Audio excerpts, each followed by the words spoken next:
afternoon class. In last lecture we have covered Anglo-Saxon period. This is our third lecture, and in lesson 3 I'll be taking you through Anglo-Norman period. So we'll be taking introduction to Anglo-Norman period first, its historic background, and then we'll be discussing some important works of Anglo-Norman period, right? So let's start our class. Introduction to Anglo-Norman period. Anglo-Norman period started from 1066 AD, students, and this period is also called as Anglo-French period. See, Norman was actually French dialect. Norman is French dialect, so we can say Anglo-Norman or Anglo-French period. That's one and the same thing. So Norman conquest happened in 1066 AD, and with the Normans who were residing in Normandy, France, defeated the Anglo-Saxon kings at Battle of Hastings and acquired and conquered England.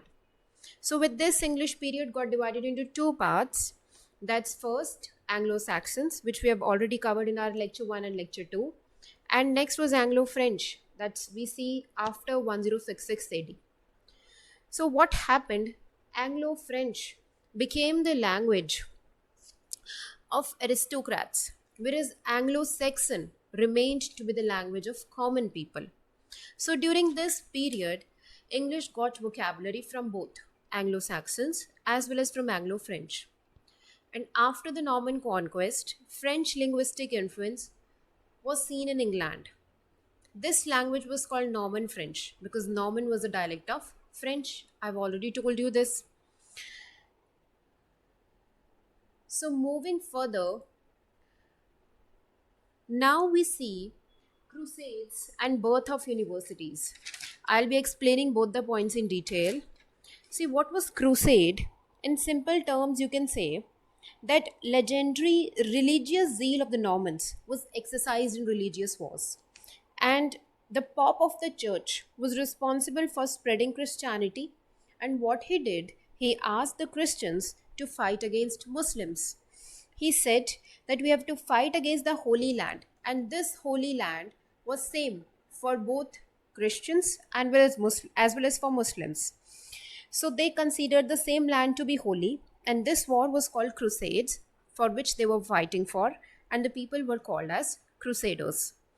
So Crusaders you can also say as people who were fighting for this holy land.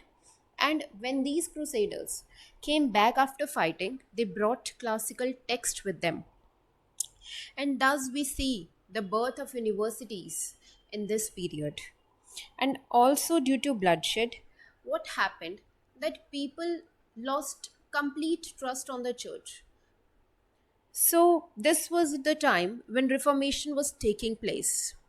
And next, we will be discussing some important works of this period. Important works of this period is first written by Geoffrey of Monmouth. Geoffrey wrote several works in Latin. And second, his major work was Historia Regum Britannia. It's also called History of King of Britain, and it brought the figure of Arthur into European literature. So Arthurian king was known from this work, and this piece falls under the matter of Britain. I'll be discussing these three matters with you, and this piece falls under the matter of Britain. Next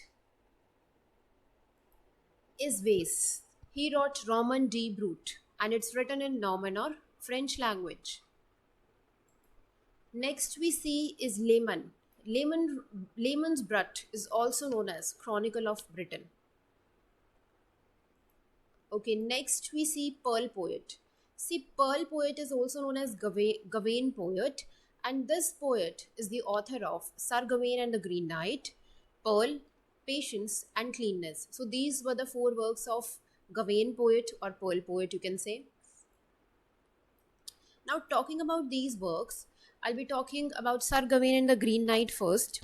So in the Sir Gawain and the Green Knight, this was a chivalric romance, and it describes how Sir Gawain and his knights around the round table accepts a challenge from a mysterious green knight who dares any knight to strike him. So this basically uh, person dares every knight to strike him with his axe, and if he'll take a return blow in a year and a day. So Gawain accepts this offer and he beheads him with a blow, at which Green Knight stands up, pick up his head, and reminds Gawain that after this appointed time, you have to come and take a blow from me. So in this struggle, to keep his bargain, Gawain demonstrates chivalry and loyalty, and after that period of appointed time, Gawain actually goes and take a blow from this knight, and this poem is a chivalric romance, and Gawain demonstrates chivalry and loyalty in this poem.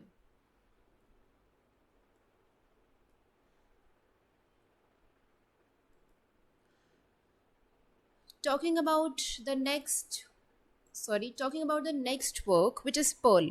See, Pearl, Patience, and Purity, all cleanness. These three poems are religious poems. And note down this point that all the four poems are written in Northwest Midland dialect. Northwest Midland dialect. And Sir Gawain and Green Knight was made popular by J.R.R. Tolkien in modern times. Okay, talking about the next one, which is Pearl. Pearl is actually a Middle English poem and it's a medieval allegory, and it's a dream vision of a person. It's a vision of a father who is mourning the loss of his daughter Pearl when he falls asleep in a garden and he sees a dream and he encounters the Pearl Maiden, or a beautiful woman from heaven who is standing across him. And in response to his questioning and attempts, she answers with Christian doctrine. And eventually, she shows that his daughter is in heavenly city. And when the dreamer attempts to cross the stream, the dream ends and he wakes up. So this was the Pearl poem. This is also a religious poem. And the next poem is Patience. This is also religious poem, and its only manifest or its source is in Vulgate Bible. Next, after taking this Patience poem, we are talking about Purity. This is also a religious poem. Purity is also known as cleanness. Both the names are for the same poem. And this poem talks about the virtues of clean body and delights of a married life, delights of married lust. And also it talks about three subjects from Bible, namely flood, which happened at the end, the destruction of Sodom and Gomorrah, and the fall of Belshazzar. So this cleanness poem, that this poem is found in Pearl manuscript, or is reserved in Pearl manuscript or Cotton Nero script. And that manuscripts also contain Pearl, Patience, Sir Gawain, and the Green Knight. Okay. So now we'll be talking about some other works of this age, and some other poems which are written during this age are: first, Chanson de Geste.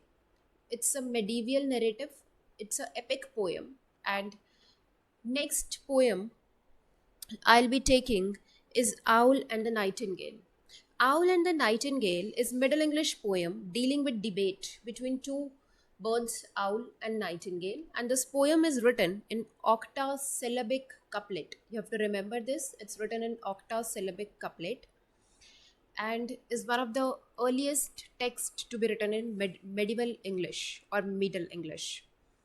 Then poem is actually debate between two birds, and what happens is the nightingale calls the owl ugly, and in turn owl accuses the nightingale. So both are attacking each other, and each attacks the other sanity and cleanliness, and owl complains that nightingale can't sing while the owl, can do many things. So the poem's narrator seems to come down ultimately on the side of owl, and like the nightingale herself in the end is simply impressed by the owl's egoism and self-importance. So what happened in the debate is not known. So what basically happens is that both this owl and nightingale goes to Master Nicholas of Guildford, who was arbiter or a mediator in their conversation.